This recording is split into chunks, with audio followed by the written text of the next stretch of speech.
Order, order. I remind honourable members that there have been some changes to normal practice in order to support the new call list system and to ensure that social distancing can be respected. I remind members that they must arrive for the start of debates in Westminster Hall.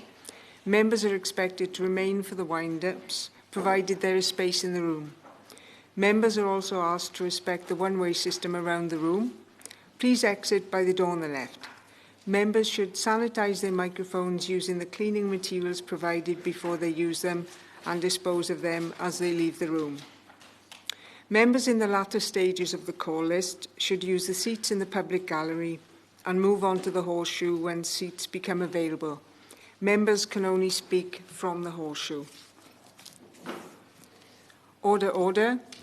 Marina Wilson to move the motion. Thank you, and it's a pleasure to serve under your chairmanship, Ms Rees. Feelings of betrayal, hopelessness, abandonment and not belonging have caused me immense anguish over the last 9 months.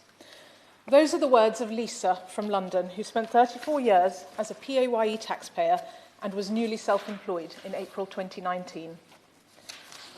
I'm incredibly grateful, as are the many thousands of people who have been in touch, both directly and indirectly, to share their stories, to have been granted this very important debate, which also addresses 3 petitions. I'm aware that many members were unable to make the crowded call list today.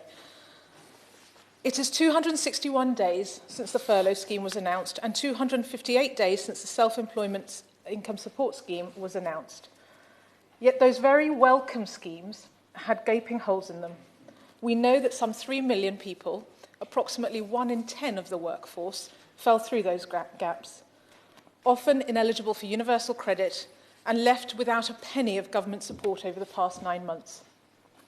Their plight has been raised time and time again in this place, and the largest APPG has been formed to champion their cause. Yet the Treasury has repeatedly refused to do anything to address this glaring injustice. Those excluded span many different categories of workers, including but not limited to employees denied or ineligible for furlough, including new starters, the self-employed, including those newly self-employed, those over the 50,000 threshold, those with less than 50% of their income from self-employment, directors of limited companies paid annually or via dividends or not yet in profit, PAYE freelancers and those on 0 hours contracts, and new mothers. These 3 million individuals are from all walks of life, from beauticians to builders to teachers, driving instructors, taxi drivers, lawyers, and those working in our world-leading creative industries, and many, many more. I wanted to address up front some of the misrepresentations, then touch on the impacts of this injustice, and importantly, refer to some of the solutions that have been proposed. The responses we've had to date from government include, it's too difficult and complex to include these groups. I'm afraid 9 months on, this just doesn't wash. I understand these schemes were set up at speed, but there has been ample time to work through and implement solutions. Another response was that the schemes were targeted where help was most needed. It is clear from the thousands of case studies received and the surveys conducted by the House of Commons digital engagement team, the Organised Group and Excluded UK that this is simply not true. There are heartbreaking stories of desperate need, including use of food banks and people not being able to switch the heating on this winter. There has at times been a suggestion that some of the excluded are highly paid and dodging tax in some way, especially those paid via dividends. My constituent, Fraser Wilkin, who runs a travel company in Twickenham, pays himself by dividends because of the huge fluctuation in annual income due to events outside his control, like the coronavirus. If he had drawn a regular salary through the year, he would have been unable to fulfil his statutory and contractual obligations to his clients in terms of prompt refunds when their holidays were cancelled due to the pandemic. And universal credit is cited as the fallback. Well, a survey of over 3,000 individuals found that almost 3/4 were unable to access universal credit. And let's face it, we all know that universal credit is not meaningful support. Otherwise, government would not have felt the need to create the furlough scheme or the self-employed income support scheme. Moving on, we know the mental health impacts on many of those excluded from support have been stark. There have already been 8 reported suicides, and one respondent to the House of Commons digital engagement team said she almost took her life several times and 1 week spent every day in contact with the Samaritans. The Centre for Mental Health has said COVID-related unemployment has caused an additional almost 30,000 people to request services for depression. These mental health impacts spread well beyond the 3 million individuals, but also to their families and their support networks. Many report having to move back in with and rely on their elderly parents' pensions. Marriages and relationships have been strained or ended. Parents of young children talk about the stress it's putting on their children. An anonymous respondent from the Northwest said, "My mental health has plummeted and my family are anxious too, so much so that my teenage daughter is getting counselling for her anxiety." Personal debt is rising. Rachel from the Southeast says, "I'm selling my house, cannot get a mortgage, selling my personal belongings just to put food on the table. Getting into so much debt, never been so scared in my life. I'm also a single parent, and it's heartbreaking telling my daughter that Santa can't afford much this year." In terms of the wider economic impact, these businesses and entrepreneurs who are natural risk takers are the wealth creators and the lifeblood of our economy. Retaining their skills, their health, and stopping their businesses going to the wall is absolutely critical to our post-COVID economic recovery. It's incredibly short-sighted to cast them aside in this way.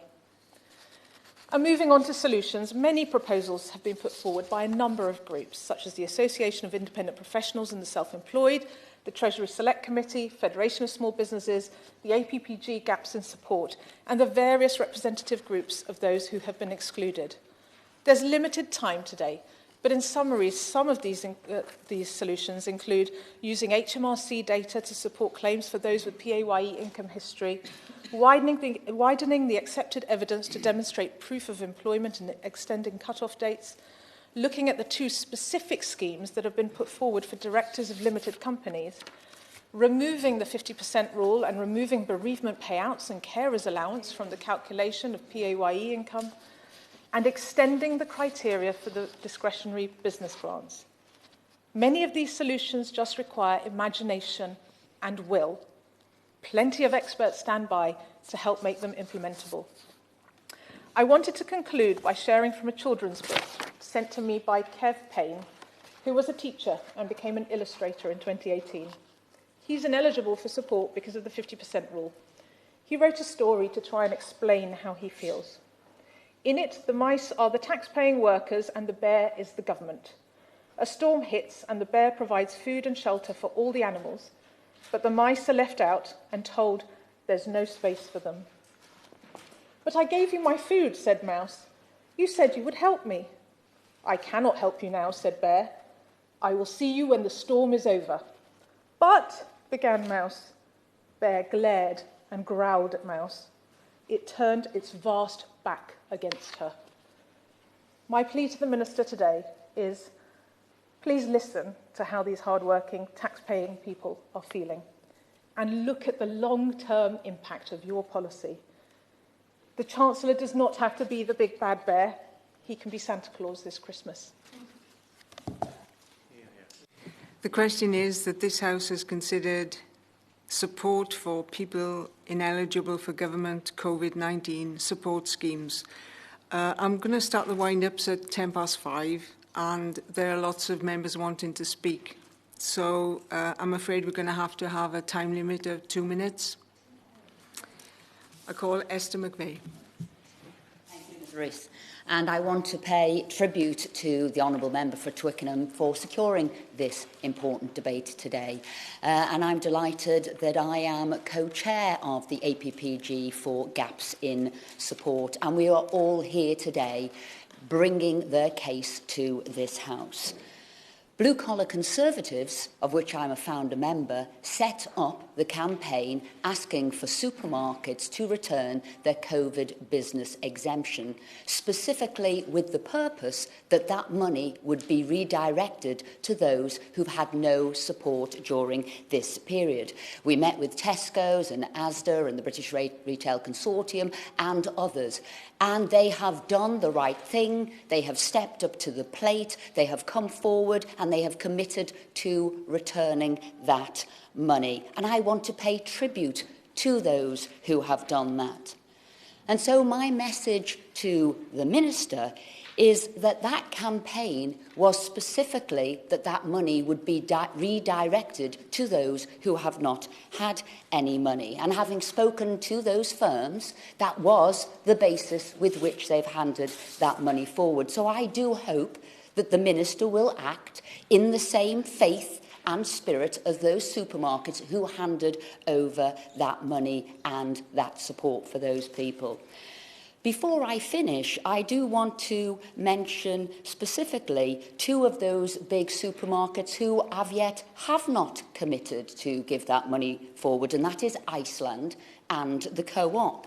So I would like to pass a message back through the Shadow Minister here today to speak to the Shadow Chancellor, who is a Labour and a cooperative member, for her to speak to her friends to make sure that the Co-op do pay that money back, unless they think they are more in need than others. But really, we do think they should do the right thing and join in with the other supermarkets to hand that money back. Thank you.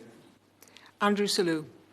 Thank you very much. And I think we should start by thanking the government for what it has done to support people through a very, very difficult time. I think the government has spent some £210 billion in dealing with the pandemic.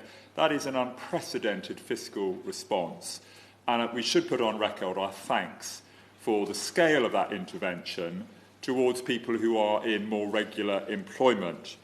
But I do think that the scale of that generosity does bring into question its allocation when there are people in so many groups who have not been the recipients of the scale of government funding that people in PAYE employment have. It's not just individuals. I've spoken about the events industry before, the exhibition industry. Spoke with the British Events Industry Coalition earlier this week. The weddings industry, I think of Eggington House in my own constituency.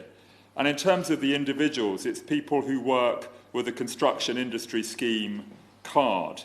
It's directors who pay themselves through dividends. It's the newly self-employed. I had a letter today from a driving instructor. He only set up in October 2018. That wasn't his fault. You know, he's done everything he's been asked. He pays what he should. But he is left out. It's the beauticians, the freelance musicians, and so many more. Now, the Office of Budget Responsibility in its July 2019 Fiscal Risk Report put the tax reduction paid by someone who's paid through dividends on 70,000 at 11.6% less. So slightly less, but what these people are getting is very, very much less than 11.6% less of what people are getting on the furlough scheme. So I would ask the Treasury to look again. It has clever people, and please, can it remember these 2.9 million people who've been left out so far? Tracy Brabin. Thank you, Ms Rees. It's a pleasure to serve under your chairmanship. Yesterday I chaired a meeting with Gaps in Support APPG where we heard from Andy Burnham, Dan Jarvis and Steve Rotherham about how the Metro mayors are working to support businesses in their areas to plug the gaps left by government. Dan Jarvis, the Mayor of Sheffield, explained it's estimated 68,000 people are excluded from support in Yorkshire, and at 13.1% with the highest proportion of new starters in the UK. New starters who, because of a fluke of timing, have now been thrown into poverty, homelessness, joining the 1 million freelancers now in debt, according to IPSI. Entrepreneurs, business people, creatives, strivers who've worked with their employers, paid in any way the employer deems more convenient, now paying a heavy price for that flexibility. And if I may, I'd like to just share a couple of stories. Nicola, 46, single mum, 2 girls in West Yorkshire, on a 0-hour contract with a publicly funded charity, working in the supported living sector, paid minimum wage. she asked to be furloughed, was told she couldn't because her job was publicly funded, and then told there wasn't enough work. Applying for unemployment benefits, refused as she was still under contract and had received a wage. Nicola wasn't just excluded from support, she was refused support and had to live on child benefit, going deep into arrears. And sadly, as Steve Rotherham said yesterday, whatever it takes has turned into whatever we will give you. And if I may say that Andy Burnham, his quote saying, "It's up to ministers and politicians to stand up for people against the machine of government who want to mitigate risk." And I would say this is now an opportunity for government to listen to the solutions that they have heard this afternoon and put them into place to support those millions of excluded who are facing the hardest, harshest of winters. Andrew Leadsom. Ms Rees, I'd like to make a few very brief remarks today, and I congratulate the Honourable Member for Twickenham for securing it. I do want to recognise the massive effort this year to provide broad support right across the economy. In its recent assessment of the UK's economic response, the IMS praised our government's actions as one of the best examples of coordinated action globally, which has helped mitigate the damage, holding down unemployment and insolvencies. So I do take my hat off to the Chancellor. His policies will mean many more jobs will be saved and our economy will experience a faster bounce back. But I also have a lot of sympathy for specific businesses and sectors in our economy that have missed out, often through no fault of their own. For some, the types of support were not relevant, or they had unfortunate timing issues. And this includes a number of my constituents. And I want to give just 3 examples. First is Jo from Brackley, who runs a building maintenance company. She has received only £550 a month since lockdown and has lost thousands of pounds of work. Second, Shirley, who runs a small independent clothing business. She's received no income for herself or her business and is having now to sell all her stock at a loss, as well as make her staff redundant.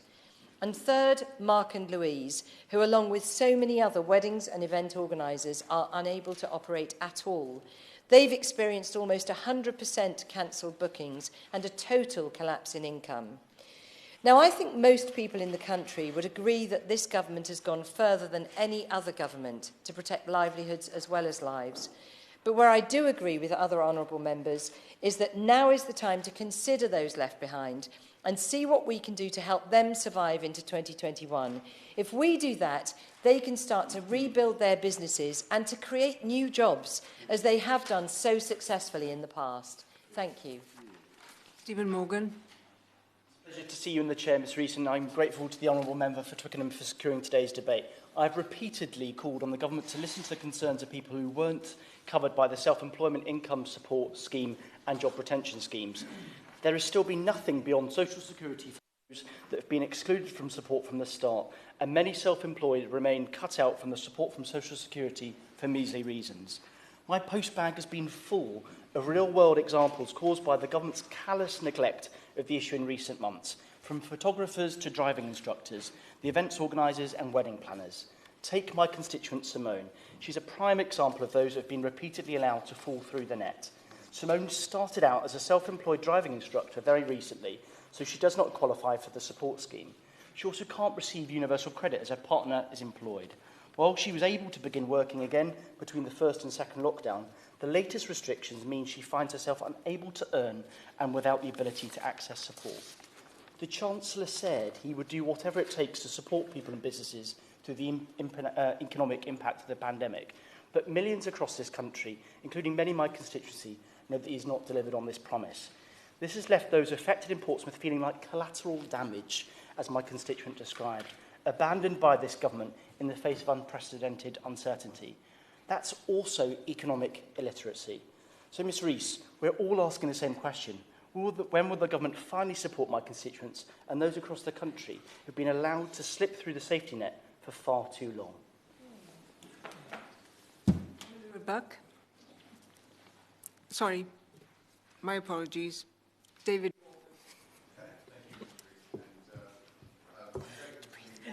For leading this important debate. We really must, I think, applaud the vast scale of financial support provided to many millions since March. It's unprecedented stuff and rivals that of any Western country. but there have been exclusions that have caused distress and suffering for many self-employed, freelancers, zero-hours workers, and entrepreneurs who've taken huge risks to start new businesses, to create jobs and opportunities, people who've worked hard, but at the time when they're most in need of support, they found themselves left behind.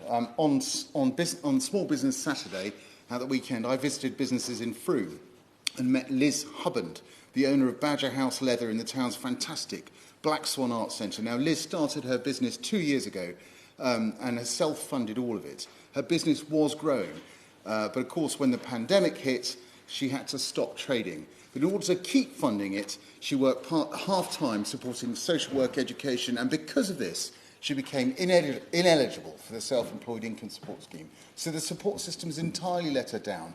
It's forgotten her. I've got other examples, but I'm sure we all do, but in 2 minutes I haven't the time to mention them. But if we look broadly at the figures, with something like 3 million people unable to reach meaningful support, this is a catastrophe for so many lives and livelihoods. Ms Rees, with vaccinations starting this week, we know there's an end in sight to the pandemic, but to rebuild our economy, we'll need entrepreneurs like Liz to drive that recovery. So I'd urge the Minister to look again urgently to ensure support is allocated fairly and proportionately for all those who have felt, until now, entirely left behind and forgotten. Okay, now we'll have Emily Whitbeck. Thank you, Ms Rees. It's always a pleasure. Like others, I am angered at the blinkered obstinance from this government in denying the existence of 3 million people. People like my constituent, Chris Anderson, a self-employed filmmaker for 37 years, who is now being denied support and is currently surviving on limited benefits and dwindling savings. Or John Powell, a family of showmen based in Ocean Beach Amusement Park, who have been in the business since 1847, who are now being forced to sell some of their fairground equipment just to get by. Their business survived 2 world wars, but I am fearful they will not survive this Tory government.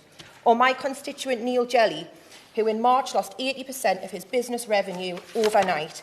He has now had to turn to Universal Credit and is seeking advice on how to close his business down. He said to me that this year has been a mental and emotional struggle, a year ending where he has to somehow try and explain to his young children that their dad failed in his business and Christmas will be different this time. But of course, Neil has not failed. He has been failed by an uncaring government. And universal credit is not the answer. Not everyone is eligible. Every single time I hear a minister speak of how wonderful it is, I am more and more convinced that they have literally never met anyone who claims universal credit. Being on universal credit is a miserable and soul-destroying experience. It's no coincidence that the rise in UC claims and a refusal of claims is matched by empty food bank shelves up and down the country. Poverty and debt affect individuals, local and national economics. It makes no sense at all to continue denying people support. The APPG and the Treasury Select Committee have provided solutions. I sincerely hope that today the Minister will not revert to his script and close his ears like the rest of government have to this appalling scandal. Imran Ahmed Khan. Ms Rees, since the start of the pandemic, the Treasury has implemented a suite of support measures which have been nothing short of extraordinary. For most people and most small businesses, money was received in a timely manner and proved vital in protecting businesses and the employees they support. However, a large number, unfortunately, fell through the cracks. Earlier in the year, the Financial Secretary of the Treasury accepted that there were certain individuals who had been unintentionally excluded from the government's financial support measures, but highlighted the difficulties of assessing these on a case-by-case basis. Ms Rees, we are now 9 months on from March, and there continues to be a worrying number of individuals who have not received support throughout the pandemic, despite paying their taxes. One particular example within my constituency is testament to this. Graeme Whitehead, a project manager in the arts and culture sector.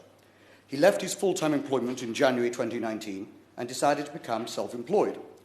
As he became self-employed in January, he did not have the required tax returns over a 3-year period and did not meet the threshold of 50% being self-employed income for the tax year.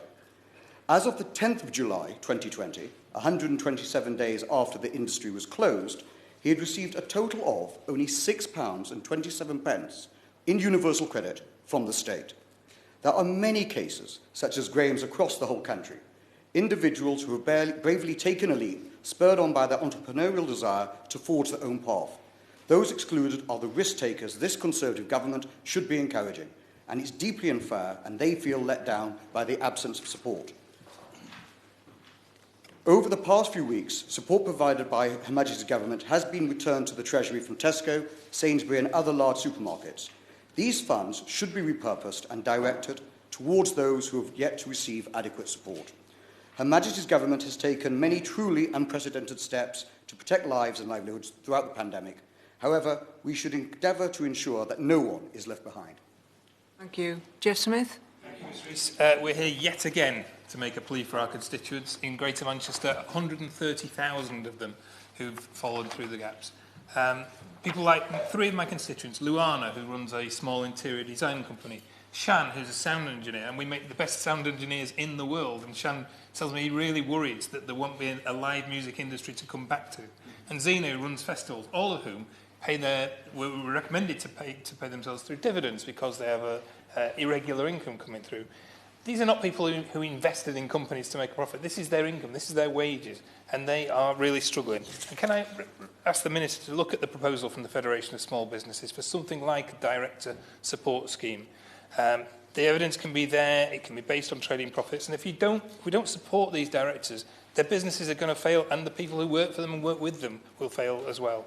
There are solutions out there for the various types of people who've fallen through the gaps. The newly self-employed, there are solutions there. The 50% limit people, the self-employed profit cap limit, the PAYE freelancers. There are potential solutions if the government will just look at them. So, I mean, we're tired of making these arguments. I'm sure the Minister must be tired of hearing them. And I know he's a decent guy.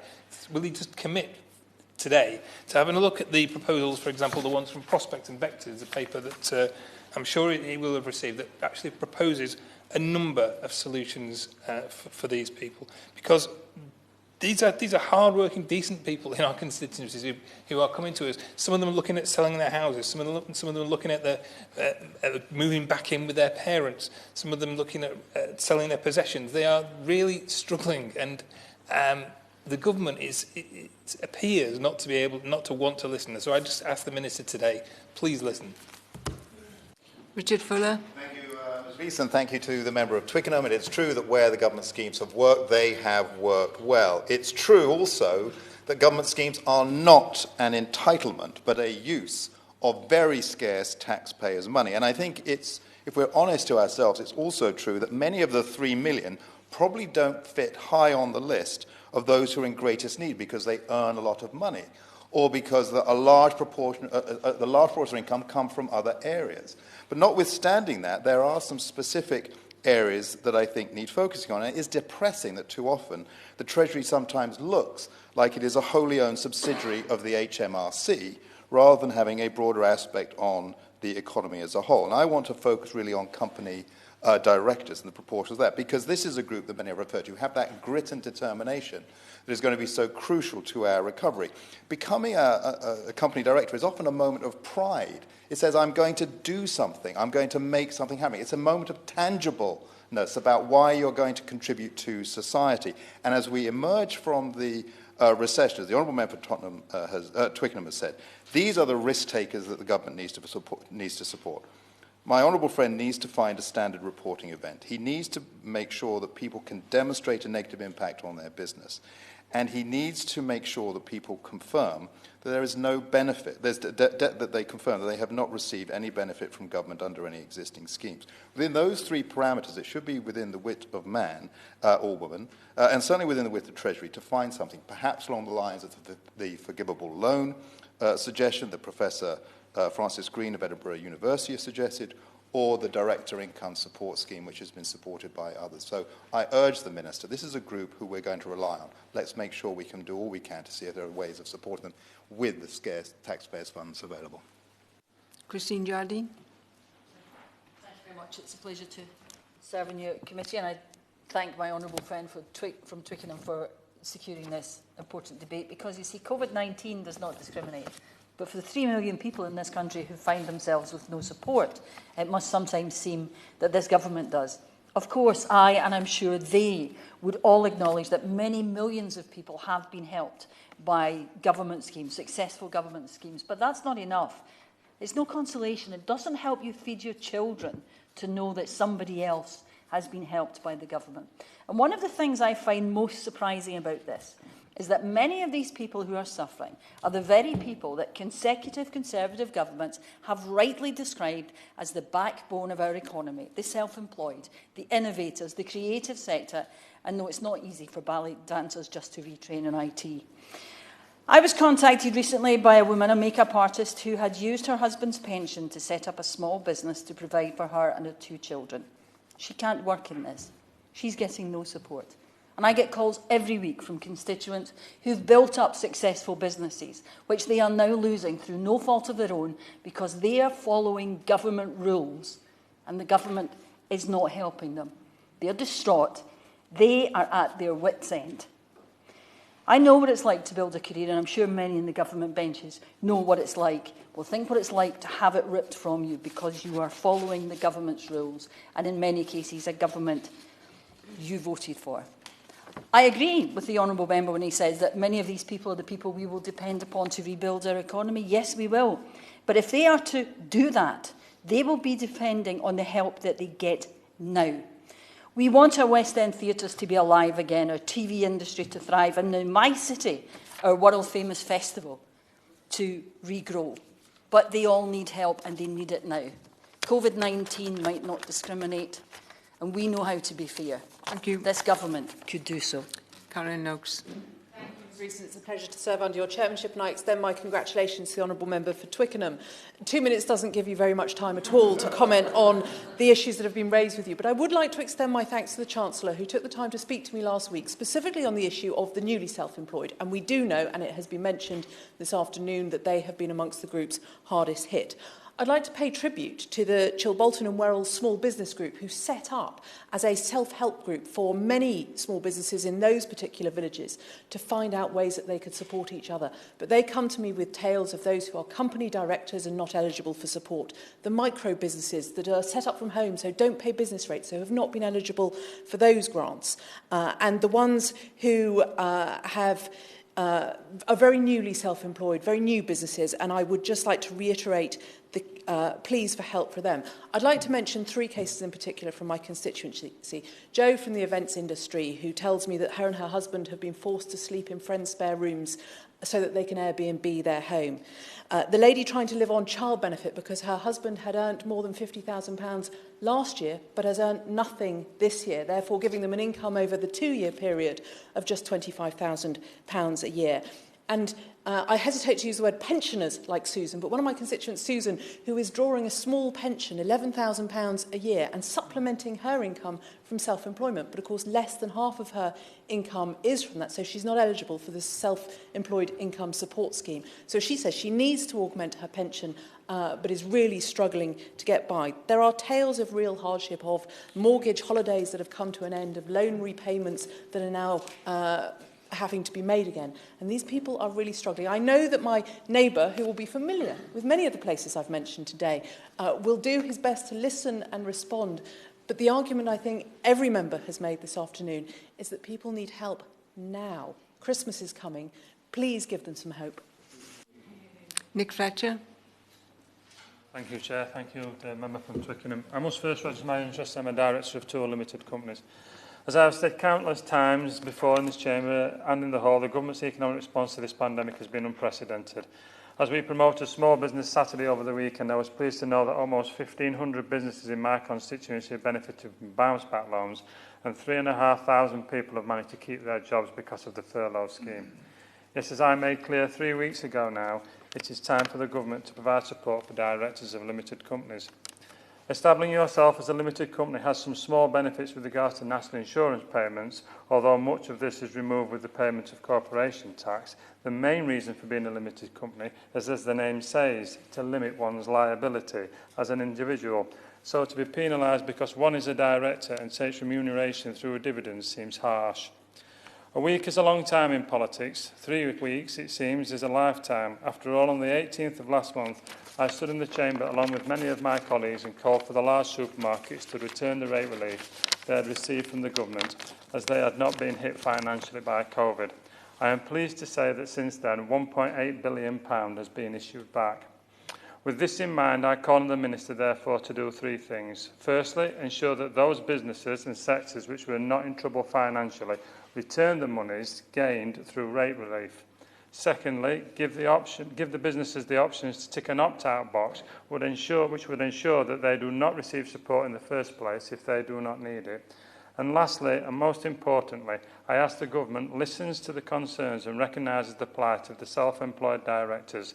As we are receiving funds back from supermarkets and other businesses, now is the time to use this money wisely and allow these businesses to stay afloat as we begin to reach the light at the end of the tunnel.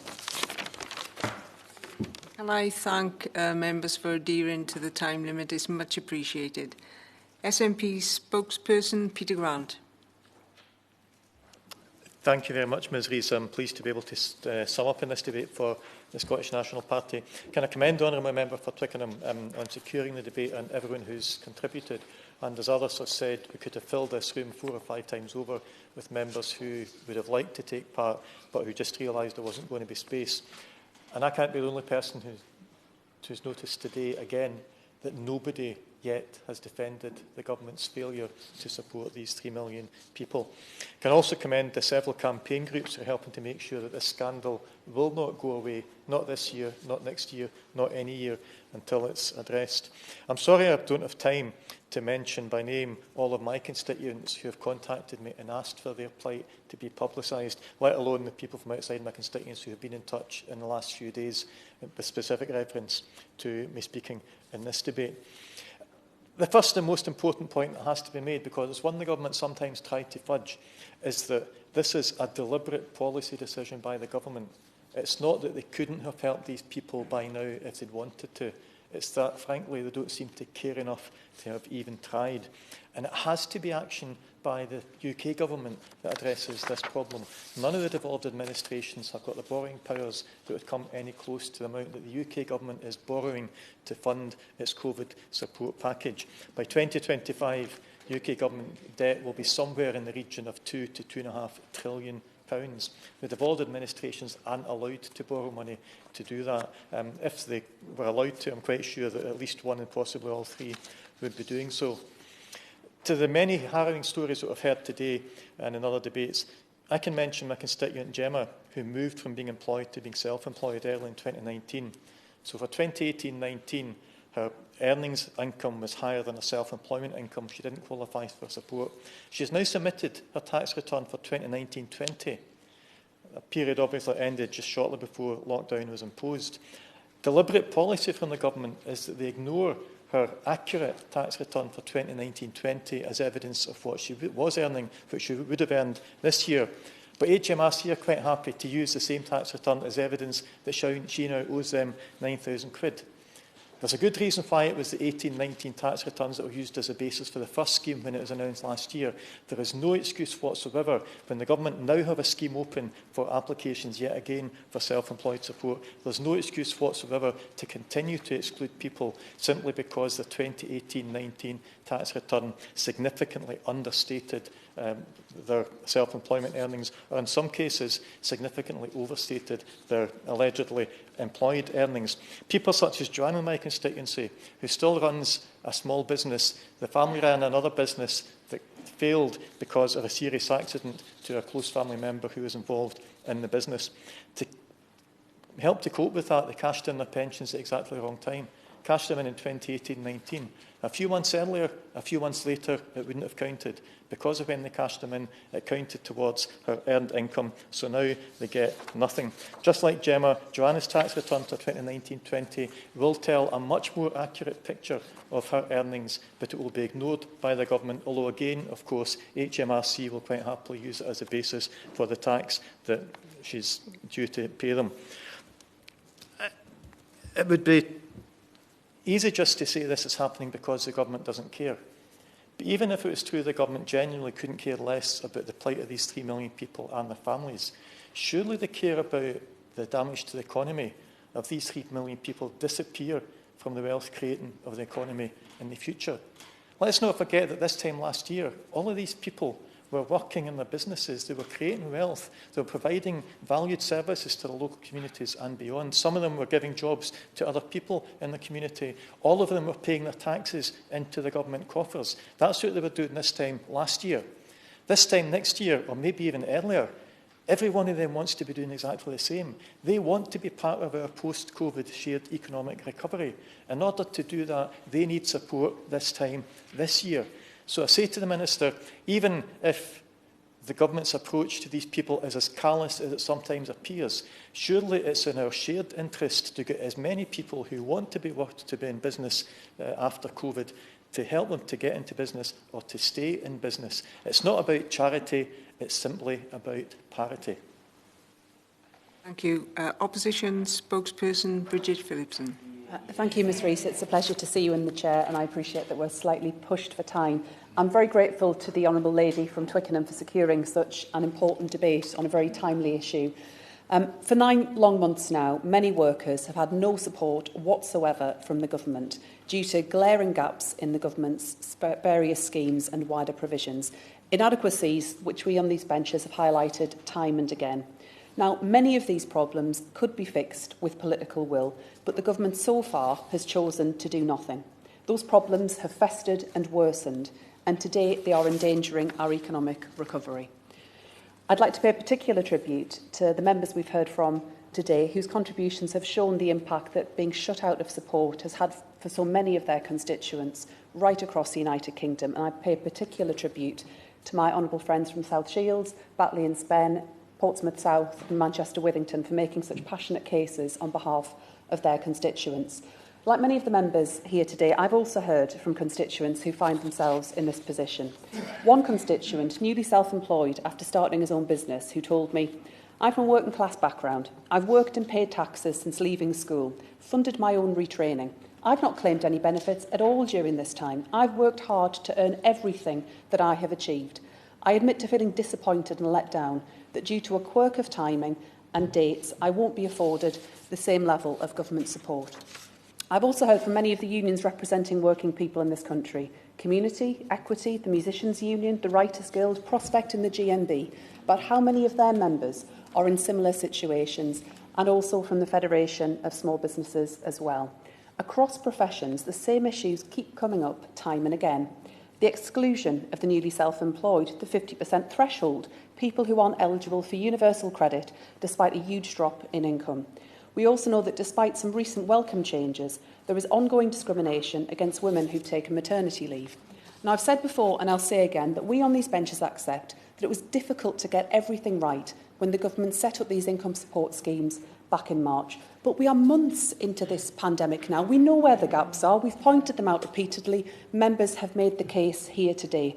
So can I ask the Minister again today, what is being done to sort out these issues? No doubt he will list the schemes the government has already made available, but surely he must understand that this will be cold comfort for those who are still unable to access support. Does he have anything new to say today?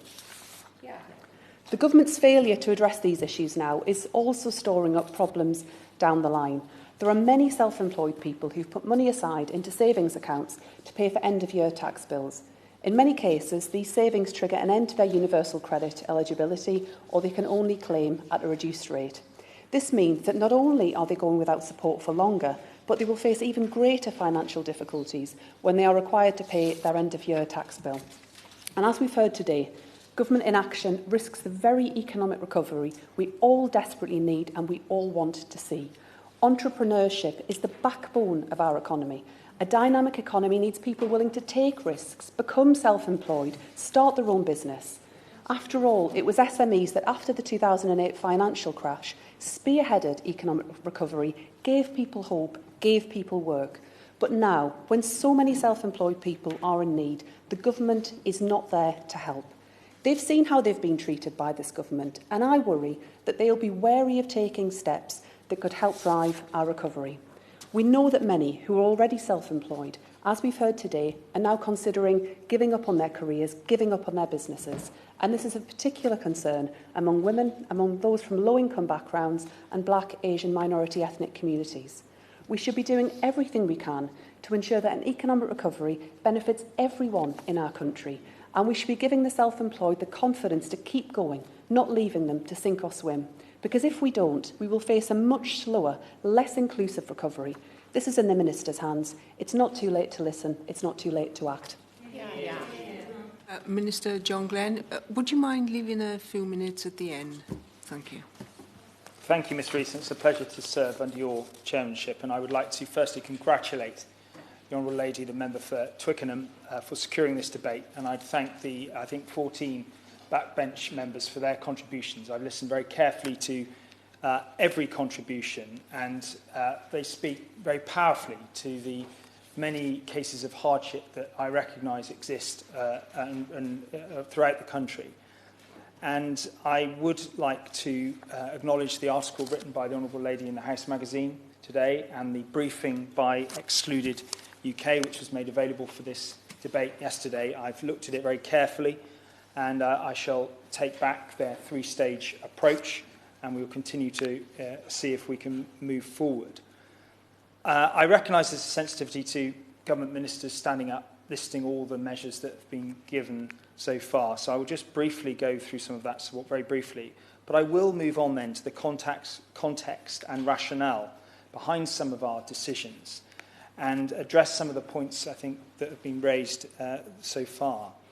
Clearly, this pandemic has profoundly affected the lives of countless people. And we do, as a government, have a moral obligation to protect jobs, livelihoods, and our country's economic capacity. A point that's been made and acknowledged by, I think, many members across the debate this afternoon. We've spent £280 billion on what has been one of the most comprehensive responses, and that includes the Job Retention Scheme, protecting 9.6 million jobs, the Self-Employment Income Support Scheme, which provided grants to 2.7 million people. Affordable loans for businesses, which we've adapted over time, and extra help through the welfare system, plus bespoke interventions for different industries, like the 1.57 billion for the creative industries. As well as other support, such as income tax time to pay arrangements, payments for those asked to self-isolate, and grants for businesses required to close. So we have striven as a government to provide support for as many individuals and businesses as we can, as rapidly as possible. But this has meant taking some difficult decisions, and I want to set out the rationale for some of those decisions, and particularly in relation to the self-employed, before moving on to how we've adapted our support schemes so far. So first, to the context. When we designed these schemes, we had to keep some guiding principles in mind. First, that help must be targeted at those most in need. And to achieve that, we obviously had to set clear rules. And that's why we've said that those eligible to claim from the Self-Employment Income Support Scheme must have made profits of no more than £50,000 from self-employed activity. Now, for those on the upper side of the £50,000 cut-off, I recognise that that must feel unfair. But we did have to draw a line somewhere, and wherever we would have drawn it, we'd have had the same challenge. According to HMRC data, those in this category had an average income of between £100,000 and £200,000. We've also said that support from this scheme must go to people whose main income is from their self-employed trade. And that's why we also said that workers should make at least half of their income from self-employed activity to claim. Now, HMRC analysis shows that typically, for those who make less than 50% of their income from self-employed sources, their profits are on average between £1,800 and £3,500 per year. And that strongly suggests that self-employment is not their primary income source. I'll now come to the second principle that we've used, and that's the need to balance the government's duty to support individuals with its responsibility to protect taxpayers. And colleagues will be aware of the wide concern over fraud that continues to rightly be something that is raised in select committees and by those commentating on what we've done. Now, to verify claims through the Self-Employment Income Support Scheme, we needed to use data from an individual's tax returns. And this means using returns from the year 2018 to 19. And this has meant that people who became self-employed in 2019-20 have been unable to access the scheme because HMRC does not yet hold complete tax return data to check their details.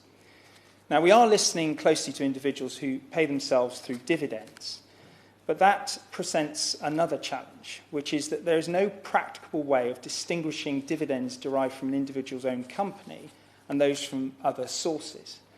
And I know the past months have been very difficult for many people in the groups I've mentioned, but I want to stress that we have not taken a dogmatic opposition position to any particular group, and we continue. I'd be very happy to take just one intervention. I'm grateful to the Minister for intervening. It's patent nonsense, It's patent nonsense to suggest that we can't tell the difference between shareholders who are directors of a small company and shareholders who are anonymous investors in a big company that they know nothing about. Companies House holds all that records. Why, 9 months later, have HMRC and the Treasury done nothing to attempt to do a data matching exercise between what HMRC hold and what Companies House hold? I thank the honourable gentleman for his intervention. And, of course, one of the challenges that we had to come to terms with is the need to deliver a scheme as quickly as possible to as many people as possible within the context of a finite number of individuals who can verify that data. And short of actually then introducing a scheme where you would need to manually go through and verify those different data sources, well, the honourable gentleman shakes his head, but that's practically what we, when working with officials, was the challenge that we had to overcome. And so we had to make a judgment of how to reconcile those two realities. But I want to reiterate, we are not adopting dogmatic opposition to any particular group or contribution or idea that could move this forward. We need to protect the taxpayer, but that hasn't overridden our determination to provide support. And we'll continue to think about how we can improve the way that the schemes I've mentioned are targeted. So we have adapted already. We extended the cut-off by which workers need to be on their company's payroll to be eligible to be furloughed, allowing more workers to receive these payments. And this potentially includes freelancers paid through PAYE. Some workers may be able to benefit from the recent changes that allow employers to re-furlough workers who left their jobs between September the 23rd and October the 30th. And since July, employers have been able to bring back previously furloughed workers while still claiming from the government for any hours not worked. And we've adapted the self-employment income support scheme to help new parents who have taken time out of work, along with self-employed armed forces reservists who were previously not covered. And I'd like to add that people who are ineligible for one scheme may still be able to get support from one of the many other sources that I mentioned earlier, though not an exhaustive list. But I recognise that many people in the groups we have talked about today fully intend to continue in their current jobs. However, we are investing to help those who decide to seek new opportunities, and the Chancellor recently announced a £2.9 billion restart programme, which will provide intensive and tailored support to help people find work. In listening to the range of contributions from constituents across the country, it is very, very challenging for us to provide support for every single group who is struggling at this time. But I reiterate our willingness to continue to work with groups, including IPSE, including the APPG and FSB and others, who bring forward proposals. And my right honourable friend, the Financial Secretary, is indeed engaged in many of those conversations. We will continue, as we move through into the new year, to look at these new schemes. Our overriding goal has been to provide as much support as we can to people and businesses as rapidly as possible. We acknowledge that we haven't been able to help everyone in a way that we would ideally want to. But that hasn't been a willful disregard for their situation. It's based on the challenges of verifying, and it's not attributing any blame to them either. But we have succeeded in supporting millions of people and businesses through this intensely difficult time, and we will continue to do our very best until we've beaten coronavirus. Thank you, Ms. Rees. Nina Williams, to wind up, please. Thank Thank you, Ms Rees, and I'd like to thank all the members and honourable and right honourable members who contributed so powerfully to this debate today. We've heard so many stories and heard about so many sectors, many of whom, like the live events industry and the weddings industry, which will be among some of the last to return because of the nature of the coronavirus. And I would gently say to the member from North East Bedfordshire, yes, undoubtedly some of the 3 million are high earners, but the stories we've heard today and a lot of the surveys have shown that a lot of these people are struggling to get by. Believe me, I know some of those freelancers who work in the creative industries who barely live hand to mouth. And I know that the Minister and indeed Conservative members are keen to recognise what government has done, and I'm sorry if that didn't come through strongly enough in my speech. I did say the CJRS and the SEISS are very, very welcome and have been important and a lifeline to millions. But what we're asking for is parity for those who've been left out. If there's time to pick up on a couple of points of detail that the Minister mentioned about the 50,000 threshold and saying that the average for those over the 50,000 threshold are, between £100,000 and £200,000. Well, if they're worried about that, why not look at a taper? And also, if they were worried about people who don't necessarily need support, who are high earners, why did they not put a similar threshold in place for the furlough scheme? Because it's quite possible that 2 earners of £100,000 who were employees got furlough payments, but somebody who earned £51,000 through self-employment got no support. How is that fair? And the Treasury Select Committee did actually point out that example. The Minister also talked about those who get less than 50% of their income from self-employment and that they get a minimal amount through that source. Well, as I said and others have said, they earn through PAYE quite often. Some of those are short-term contracts. All that data is with HMRC. It's not beyond the wit of some of those very intelligent officials, as we've heard about today, to work through those solutions. So I'm grateful that the Minister did recognise that he will look at some of these solutions. And I'm very grateful that finally, after months of asking, there is a Minister now meeting tomorrow, the Financial Secretary to the Treasury, with officers of the APPG and representatives of the various excluded groups, and hopefully they will look at some of those really detailed solutions that have been put forward beyond those that he referred to in his briefing. And I would also like to welcome the Right Honourable Member from Tatton's campaign on supermarkets. I think that was a great campaign, and if some of that money can be ploughed in to fill the gaps, that would be fantastic. I mean, I would just end by saying that many Conservative members, if you won't listen to those of us on this side of the House, there are many Conservative members who have made the case. We've heard from my honourable friend, the member for Edinburgh West, many of these people are Tory voters. In fact, Ian Dale said to me on LBC a few months ago, Munira, I don't understand. These are Tory supporters. Why isn't this government helping them? I said, I don't know. Go and ask your friends at the Tory party. So I would say if the points I made around mental health are too emotive, if the arguments around fairness don't cut through with ministers, then look at what makes economic sense, as the SNP spokesperson has said. And as there are 40 seconds left, if you'll let me indulge him in this fantastic storybook, because it does end after the storm has ended and Bear recognises the talents of all these hard-working mice who were left out. Bear apologised to all the mice and promised they'd never be ignored again. Mouse was so happy that she painted a special picture, and when it was sold, Mouse made not 1, not 2, but 3 piles of food. 1 for her, 1 for Bear, and this time a much, much bigger one for all the mice to share.